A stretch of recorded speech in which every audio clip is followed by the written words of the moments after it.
ความหักระหว่างสองเฮาพอถึงข่าวแม่เจ้าให้ไปขอสินสอดของอ้ายบ่พอขาดใจแท้นะ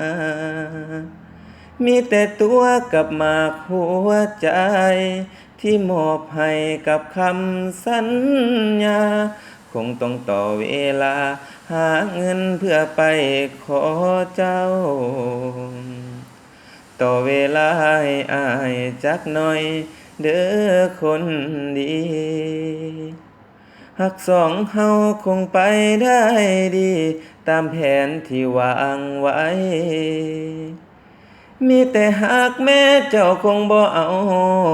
เพิ่นก็อยากให้ลูกสาวสำบายจำเป็นต้องหยุดหักไว้พักใจสู้ข่าวต้นทุนของอ้ายบ่คือเขาหักสองเฮาอย่าให้มันจางลงขอเพียงให้เจ้ามั่นคงต่ออ้ายคนนี้เงินพ่อเมื่อไรอ้ายสิไปขอแต่ง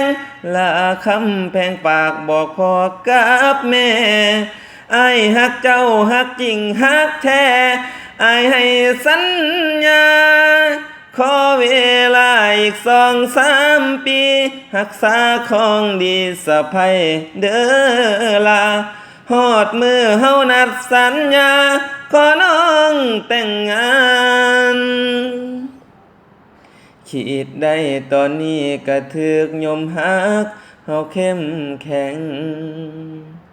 อย่านอกใจอย่าให้ไผมาแซงแทนที่ฮักเฮาฝากเดือนฝากดินฝากฟ้าจงรักษาคุ้มครองสองเฮาจะกลับมาสู่ขอแต่งเจ้าในมือเงินพอ